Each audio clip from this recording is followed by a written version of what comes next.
Assalamu alaikum, j'espère que vous allez bien. On se retrouve aujourd'hui dans une nouvelle vidéo.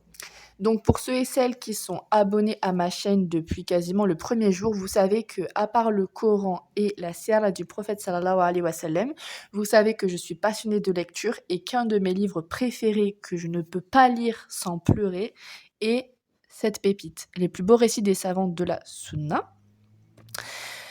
C'est un livre que j'apprécie tout particulièrement parce que ce sont des récits des savants de la Sunna de 1% de leur vie, mais qui 1% de leur vie ne correspond même pas à tout ce qu'on pourrait accomplir dans une vie entière, pour la simple et bonne raison que ce sont des créatures qui ont donné leur vie pour Allah, qui ont donné leur vie pour propager la science de la manière la plus authentique qu'il soit, et pour la simple et bonne raison que ce sont des personnes que l'on se doit de suivre.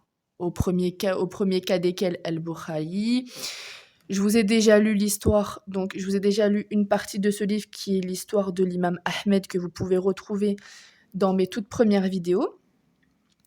Il y a plusieurs d'entre vous qui m'avaient envoyé des commentaires suite à cette vidéo et qui m'avaient demandé d'en lire d'autres. Bon, il y a eu plein de vidéos qui sont venues par la suite, comme la liste des 99 noms d'Allah que vous pouvez retrouver dans une des playlists. Et en fait, je me suis dit pourquoi pas y retourner, parce que tous les ans, il n'y a pas un an où je lis pas ce livre, il n'y a pas un an où je ne lis pas même 2 fois ce livre, et il n'y a pas un an où je retire des sagesses de ce livre. Donc je me suis dit, let's go, on recontinue. Il y a une personne qui m'avait demandé un savant en particulier. Je n'ai pas retrouvé ton commentaire, donc je ne sais pas si tu l'as supprimé ou si je l'ai loupé, mais je me souviens plus en fait c'est de quel imam. Mais de toute façon, pas de panique, parce que de toute façon, il y a de fortes possibilités pour que j'en lise plusieurs, si ce n'est tous, au fur et à mesure du temps. J'ai trouvé doublement légitime de partager des lectures, des extraits de lecture de ces savants, pour la simple et bonne raison qu'aujourd'hui, moi vous le savez, je n'ai quasiment pas de réseaux sociaux, si ce n'est Instagram que j'ai pour une raison dont je ne peux pas me passer pour l'instant. Je pense que je vous en parlerai un de ces quatre.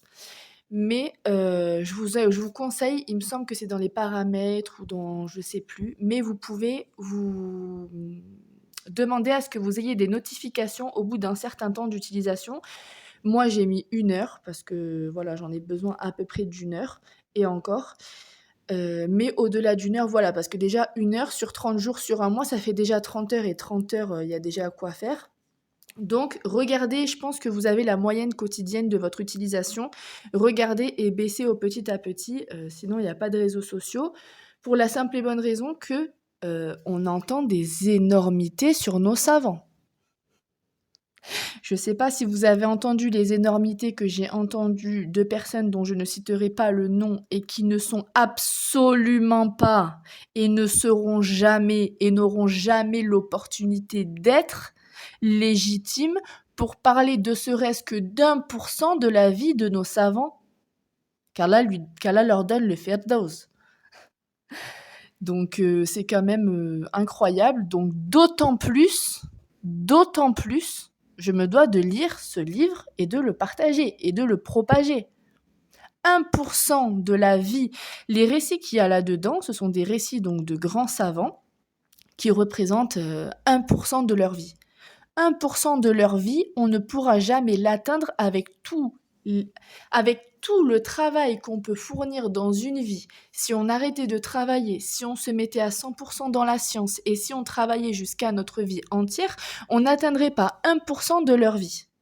Donc, j'ai envie de dire, qui sommes-nous, qu'Allah nous en préserve, pour juger ne serait-ce que d'1% la vie de ces savants, qui sont des créatures et qui vont être jugées comme les autres, mais qui ont donné leur vie pour la religion et pour la propager de manière la plus authentique. Bref, je m'arrête là parce que sinon je vais m'emporter et je ne veux pas prendre de péché à ce sujet-là.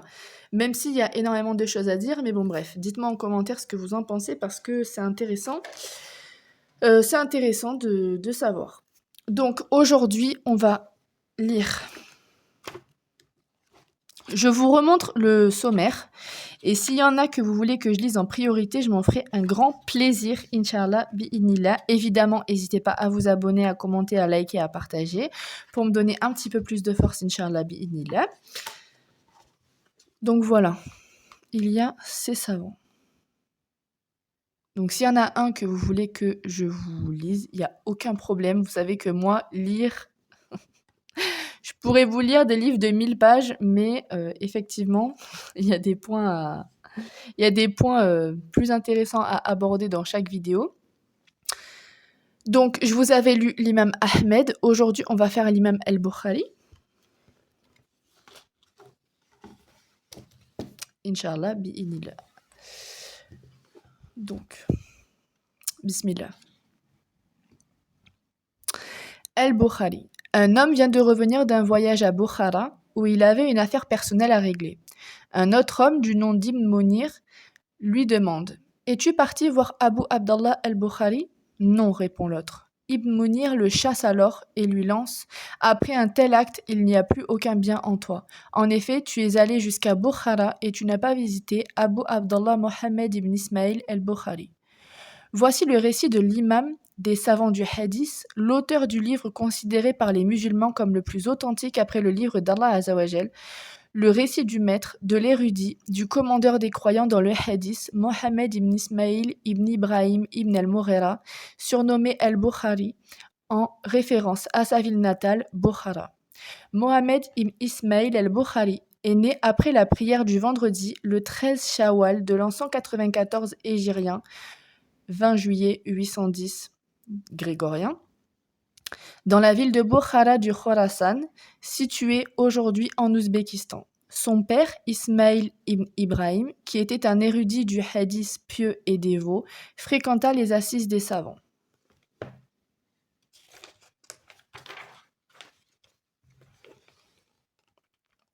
Al-Bukhari témoigne « Mon père assista à des cours de Malik ibn Anas. Il rencontra Hamed ibn Zaïd et serra la main d'Ibn al-Mubarak de ses deux mains.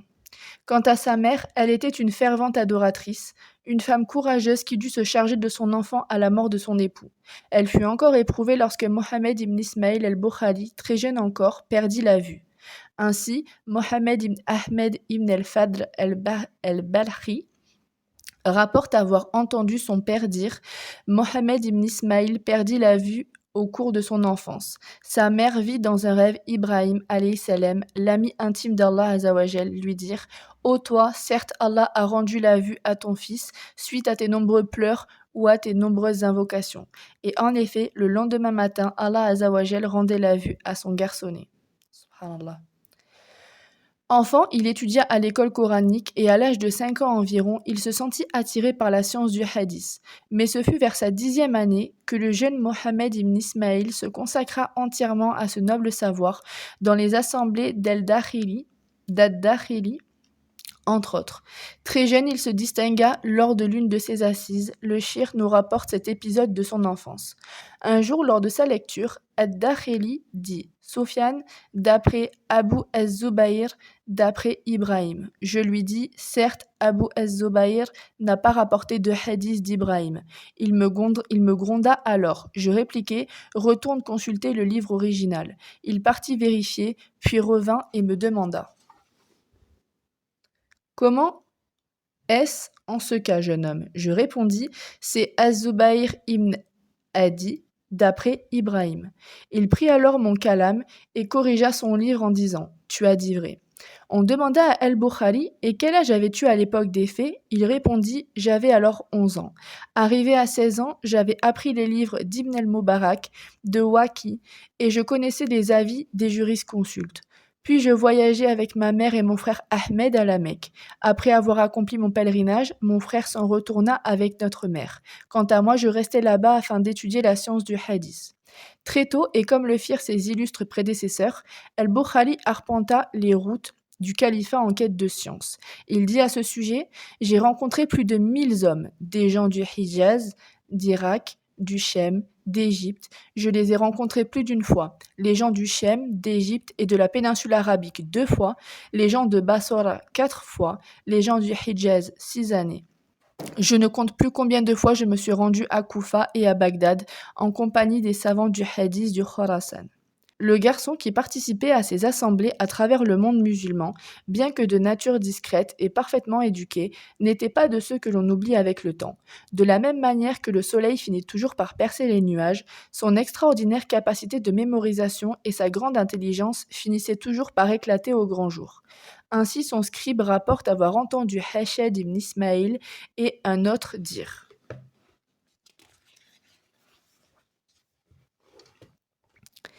Abu Abdallah al-Bukhari fréquentait assidûment avec nous les assises des savants de Bassora, alors qu'il n'était encore qu'un jeune homme. Il n'écrivait rien cependant.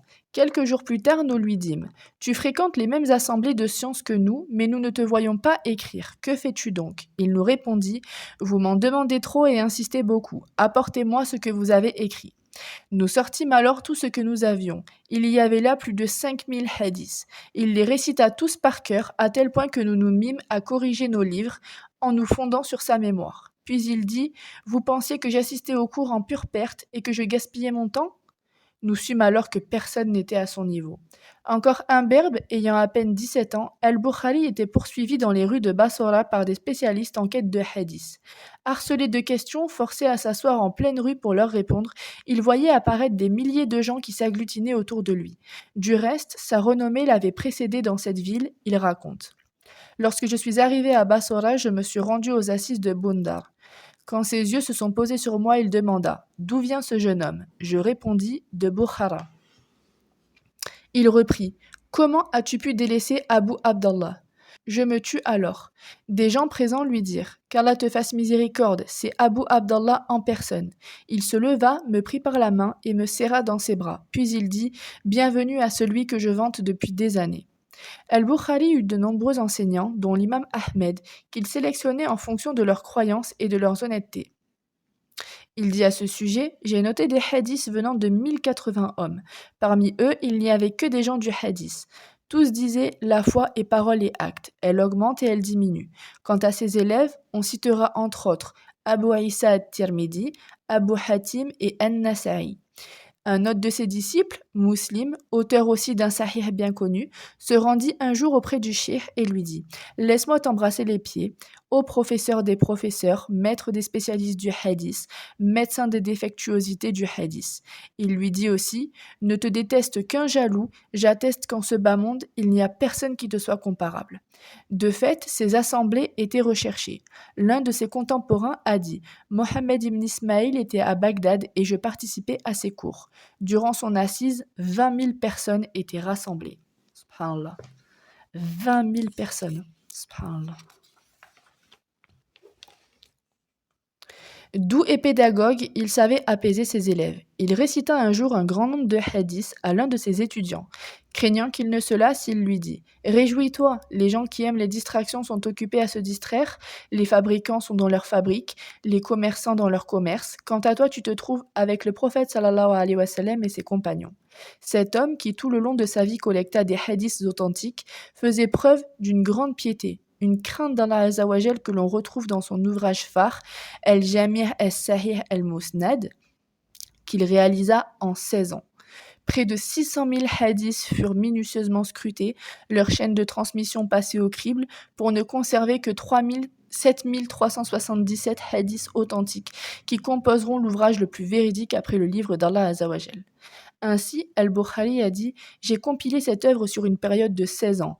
J'en ai fait un argument entre moi et Allah Azzawajal. Mohammed ibn Yusuf al-Firabri rapporte que Mohammed ibn Ismaïl al-Bukhari lui a dit: Je n'ai pas inscrit dans mon livre un seul hadith sans avoir préalablement accompli mes ablutions et réalisé 2 unités de prière. Al-Zahabi a dit: Lorsqu'il écrivit son livre, il accomplissait 2 unités de prière avant de nommer un chapitre. De même, Bakr ibn Munir relate avoir entendu Abu Abdallah al-Bukhari dire: J'espère rencontrer Allah Azzawajal sans qu'il ne me juge pour avoir médit de qui que ce soit. Az-Zahabi a dit: Il a dit vrai. Celui qui se penche sur ses propos dans le domaine de la critique et de l'éloge ne peut que se rendre compte à quel point il était réservé dans ses paroles et juste vis-à-vis de ceux qu'il considérait comme faibles dans la narration. Les choses les plus dures qu'il ait dites à ce sujet sont: son discours est répréhensible, ils se sont tus à son sujet, il est douteux. Il n'a dit que très rarement un tel est un menteur ou il forgeait des hadiths. Il en arriva à dire: si tu dis un tel est douteux sur ce hadith, cela reste une accusation inconsistante.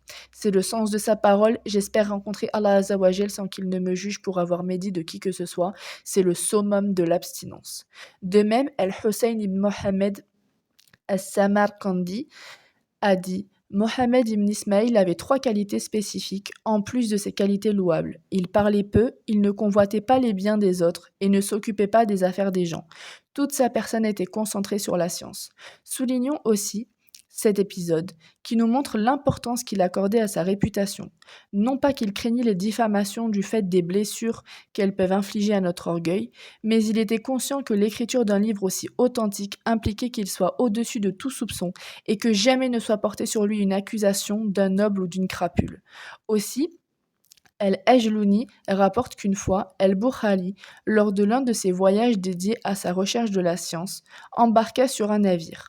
Il avait en sa possession 1000 dinars. Un homme de l'équipage vint le voir et lui fit croire qu'il l'appréciait. El-Boukhali discuta donc avec lui jusqu'à l'informer qu'il avait de l'argent, dévoilant le montant qu'il possédait. Un jour, l'homme se leva, se mit à crier et à se mettre des coups. Lorsqu'on l'interrogea sur la raison d'un tel comportement, il prétendit avoir perdu son argent, et que la somme perdue était de 1000 dinars. Les gens commencèrent à fouiller les passagers à bord, les uns après les autres. El-Boukhari alors jeta son argent à la mer avant que son tour n'arrive. Ainsi, lorsqu'ils le fouillèrent, ils ne purent rien trouver. Ils blâmèrent alors l'homme en question. En descendant du navire, l'homme lui demanda: Comment as-tu pu jeter une telle somme à la mer? El-Boukhari rétorqua: Ô ignorant, ne sais-tu pas que j'ai passé toute ma vie à collecter des hadiths du prophète sallallahu alayhi wa sallam? En outre, je suis quelqu'un de connu comme étant digne de confiance. Pensais-tu un instant que je m'exposerais à une accusation de vol et perdre ainsi pour quelques dinars ma réputation d'homme véridique et honnête? Et certes, il était honnête et véridique dans ses propos, un cœur tourné vers son Seigneur, aux adorations abondantes. Ainsi, Mohammed ibn Abu Hatim nous rapporte: Mohammed ibn Ismaïl fut un jour invité par ses compagnons dans un jardin. Après avoir dirigé la prière du Zohr, il accomplit des prières surérogatoires. Quand il en eut terminé, il releva le pan de son camis et demanda à ceux qui étaient présents: Regardez si vous voyez sur mon camis quelque chose. Son corps avait enflé, une guêpe l'avait piqué à 16 endroits différents, et ils lui demandèrent: Comment se fait-il que tu ne sois pas sorti de ta prière quand elle t'a piqué? Il répondit: Je récitais une sourate que je souhaitais terminer. Durant le mois de Ramadan, il lisait le noble Coran entièrement chaque jour et un tiers chaque nuit après la prière du Talaweh. Ce savant extraordinaire, qui avait mémorisé 100 000 hadiths authentiques et 200 000 autres qui ne l'étaient pas, et qui n'avait jamais rencontré de son vivant une personne qui lui soit équivalente, ne semblait avoir été créé, comme l'a souligné l'un de ses contemporains, que pour le hadith. Amr ibn Ali al-Falas disait d'ailleurs: Un hadith que ne connaît pas Mohammed ibn Ismaïl n'est pas un hadith. Voici du reste une anecdote que nous montre le niveau de virtuosité qu'avait atteint al-Bukhari dans cette discipline. Ainsi, Abdallah ibn Hadi relate: J'ai entendu plusieurs savants raconter que quand Mohammed ibn Ismaïl al-Bukhari arriva à Bagdad et que l'information parvint aux gens du hadith, ils se réunirent et sélectionnèrent 100 hadiths. Ils mélangèrent les hadiths et les chaînes de narration, mettant le texte de l'un avec la chaîne de narration d'un autre, et la chaîne de cet autre avec le texte d'un autre encore. Ils donnèrent à chaque personne 10 hadiths à présenter à Bukhari lors de l'assise. Les gens se réunirent, l'un de ceux à qui on avait délégué cette tâche interrogea al-Bukhari sur un des 10 hadiths qu'il avait en charge. Al-Bukhari répondit: Je ne le connais pas. Il le questionna sur un deuxième, idem, je ne le connais pas. Et ainsi de suite, jusqu'à terminer les 10. Les jurisconsultes se tournaient les uns vers les autres en disant: L'homme a compris. Quant aux non-initiés, ils pensèrent qu'Al-Bukhari était incapable de répondre. Arriva le tour de la deuxième personne. Il fit la même chose que le premier et Al-Bukhari de répondre inlassablement: Je ne le connais pas. Puis vint le tour du troisième et ainsi de suite jusqu'à compléter les 10 sans qu'il ne dise autre chose que je ne le connais pas. Lorsqu'il vit qu'ils en avaient terminé, il se tourna vers le premier d'entre eux et dit: Quant à ton premier hadith, en fait, ce qui est correct, c'est cela, le second, cela, le troisième, cela, jusqu'à reprendre les 10. Il remit chaque texte en face de sa chaîne de narration. Il en fit de même avec les autres. Les gens lui reconnurent alors une mémorisation hors du commun. Face à une telle maîtrise, on comprend mieux les propos de Yahya ibn Ja'far qui disait: Si je pouvais rajouter des années de vie à Mohammed ibn Ismaïl en lui donnant des miennes, je le ferais. En effet, ma mort ne sera que celle d'un seul homme, tandis que sa mort correspondra à la perte de la science. Il est dit que Mohammed ibn Ismaïl el-Bukhari arriva à Khartank, village à 2 lieues de Samarcande, où il avait des proches chez qui il séjourna. Une nuit, après sa prière, on l'entendit invoquer son Seigneur. Ô Allah, la terre me paraît bien étroite, malgré son étendue, rappelle-moi à toi. 1 mois à peine s'écoula avant qu'il ne meure.